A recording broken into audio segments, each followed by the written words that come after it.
ये 9 संकेत बताते हैं कि कोई दैवीय शक्ति आपकी रक्षा कर रही है। जय माता दी सभी को, जय माता दी। आ गई हूँ आप सब लोगों के सामने नई जानकारी लेकर। अगर आप लोग चैनल पर नए हों तो ज़रूर से सब्सक्राइब कर लेना जी, क्योंकि इस चैनल पर मैं आपको रोज ही नई नई जानकारियाँ देती हूँ जो पूजा पाठ संबंधी होती हैं। जी, मैं आपको वही जानकारी देती हूँ जो मैं खुद अनुभव करती हूँ, वही आपके सामने लेकर हाजिर हो जाती हूँ, ताकि आप सभी को भी पता लगे कि दैवीय शक्ति हमारी किस प्रकार रक्षा करती हैं। आज की वीडियो में यही जानकारी देने के लिए जा रही हूँ जी। मैं आपको अगर यह जानकारी पूरी सुनोगे तभी समझ आएगी, बीच में स्किप करके मत जाना जी, क्योंकि अगर बीच में स्किप करके चले गए तो जानकारी अधूरी रह जाएगी। आप अगर पूजा पाठ करते हैं तो ये बड़ी महत्वपूर्ण चीज होती है कि आपके इष्ट देव आपके संग साथ रहते हैं हमेशा। अगर हम सही नियम के अनुसार अपने इष्ट देव का पूरे भाव से पूजन पाठ करते हैं, उनके नाम जपन करते हैं, तो उनकी शक्तियाँ तो हमारे आसपास ही रहती हैं और वो तुरंत ही चमत्कार दिखला देती हैं। जब वो हमारे आसपास होती हैं तो हमें अनुभव हो ही जाते हैं। मैंने अपनी पिछली कई वीडियो में भी बता रखे हैं अनुभव कि जब दैवीय शक्ति हमारे पास होती है तो हमें क्या क्या अनुभव होने लग जाते हैं।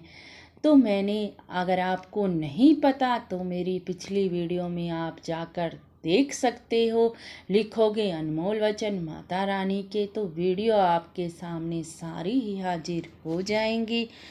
अब मैं आपको बता रही हूँ कि वो कौन से संकेत होते हैं जिनके द्वारा आप समझ सकते हैं कि कोई दैवीय शक्ति हमारे आसपास है, वही हमारी रक्षा कर रही है। आप पहला संकेत बताती हूँ। घर परिवार के सभी के कामकाज होते हैं और एक समय ऐसा आता है कि नौकरी पर आफत बन जाती है। नौकरी बस छूटने ही वाली होती है, लेकिन वह नहीं छूटती। ऐसा लगता है कि किसी ने आकर जैसे सभी प्रॉब्लमों का सॉल्यूशन कर दिया हो। तो वो साक्षात दैवीय शक्ति ही है, आपके इष्ट देव की, जिसकी आप पूजा पाठ कर रहे हैं। जिसने ऐसा किया है आपको तुरंत ही महसूस होने लग जाएगा कि ये सभी मेरे इष्ट देव की शक्ति है, क्योंकि जिस काम को कोई ना कर पाया, जिस काम से आप हार गए थे, वो तुरंत एकदम होना संभव नहीं होता। तो पहला संकेत मैंने आपको बता दिया। अब दूसरा संकेत सुन लीजिए जी। आपका बड़ा भारी एक्सीडेंट हो गया, गाड़ी को देखा गया तो बचने की कोई संभावना न थी, लेकिन आपको क्या हुआ, एक छोटी सी खरोंच लगी। क्या था ये सब? एक बार की बात बताती हूँ। मेरी रिलेशन में ही एक बड़े शिव भक्त थे। शिव जी को अपना इष्ट मानते थे, बस शिव शिव रटा करते थे। बस एक बार क्या हुआ कि वो छत से गिर गए और उनको जरा सी खरोंच भी नहीं आई। तो क्या था जी ये? छत से गिरना कोई आम बात नहीं होती। छत से गिर के तो पता नहीं क्या क्या हो जाता है, और उसे एक मामूली सी खरोंच भी नहीं आई। तो सब उसके इष्ट देव की शक्ति ही थी। जैसे उसके इष्ट देव की शक्ति ही नीचे खड़ी थी, उसने उसे हाथ में ही थाम लिया हो, ऐसा महसूस हुआ उसे। इसीलिए जी, यही है मेरे इष्ट देव की शक्ति, यही होती है दैवीय शक्ति। अगर आपके साथ ऐसा हुआ है कभी तो मान लीजिए कि आपके इष्ट देव या कोई देवीय शक्ति, चाहे वो पिछले जन्म की है चाहे इस जन्म की है, वो आपके संग साथ चल रही है। अब तीसरा संकेत भी सुन लीजिए जी। आपको बच्चा होने वाला है और बच्चा बड़े कम समय में हो जाता है, जैसे 7 महीने में। डॉक्टर कह देते हैं कि कोई संभावना नहीं है कि बच्चा बच पाएगा, लेकिन फिर भी चमत्कार हो जाता है। वो इष्ट देव का ही शक्तियां होती हैं जो बच्चे को बचा लेती हैं और बच्चा घर वापस आ जाता है। ये मैंने खुद अपनी आंखों से साक्षात देखा है जी, जो मैं आपको बता रही हूँ कि देवीय शक्तियाँ ऐसे काम करती हैं। अब चौथा संकेत भी सुन लीजिए जी। आपको बड़ी भारी पैसों की जरूरत हो गई है। आप सभी से मांग मांग कर थक चुके हैं, लेकिन पैसों का इंतजाम भी नहीं हो रहा है। आप जाते हैं अपने इष्ट देव के पास और प्रार्थना कर देते हैं एक बार मन से, और ऐसा अद्भुत चमत्कार होता है आपके जीवन में कि पैसे कहीं ना मिल रहे थे, वह पैसों का इंतजाम तुरंत ही हो जाता है। तो मान लीजिए जी, आपके साथ कोई दिव्य शक्ति चल रही है। समझ लीजिए जी इस बात को।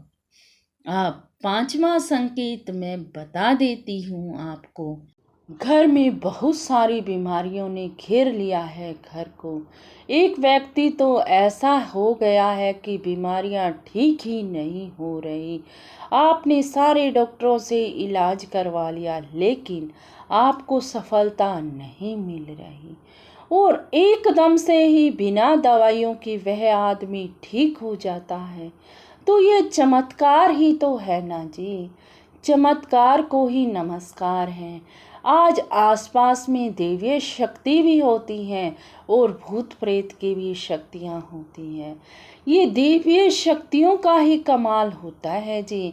जो चाहे आपके पितृदेव भी हो सकते हैं जी, वो आपके इष्ट देव भी और आपके कुल देवी देवता भी, जिसको आप नियम से अपना मानते हो जी, वही आपकी रक्षा कदम कदम पर करता है और कदम कदम पर आपके साथ रहता है। अब छठा संकेत भी जान लीजिए जी आप। अब छठा संकेत भी जान लीजिए जी।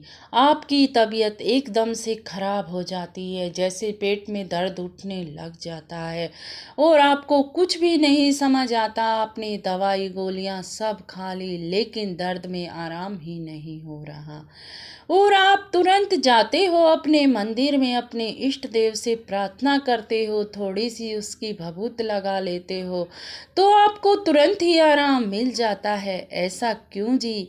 आपके इष्ट देव की शक्तियाँ चल रही हैं जी आपके साथ, वही आप सभी को यह अनुभव करवा रही हैं। देवीय शक्तियों का साथ है जी आपका। अब सातवां संकेत भी जान लीजिए जी। आप रोड पर चल रहे हैं और चलते चलते आपको ठोकर लग जाती है और आप इतने गिर जाते हैं कि मुंह के बल गिरते हैं, लेकिन कोई भी चोट, कोई भी निशान नहीं आता। ऐसा लगता है कि किसी ने थाम लिया आपको। तो यही संकेत हैं जी कि आपको बताते हैं। ये मैंने छोटे छोटे कई संकेत बता दिए। ये देवीय शक्तियों के ही एहसास होते हैं जी कि देवीय शक्तियाँ हैं आपके आसपास। आप अनुभव करें, वो चाहे कोई भी हो, बस देवीय शक्तियाँ होती हैं जिन्हें आप अनुभव कर सकते हैं अपने जीवन में। अगर आपके साथ ये सब हो रहा है तो आप खुश हो जाइए, पूजा पाठ में आगे बढ़िए, क्योंकि आपके देवीय शक्ति आपके आसपास है। अगर जानकारी कुछ पसंद आई हो, कुछ अच्छी लगी हो, तो लाइक शेयर और कमेंट जरूर कर दिया करो। कमेंट में जय माता दी लिखना ना भूला करो। जय माता दी, जय माता दी, जय माता दी।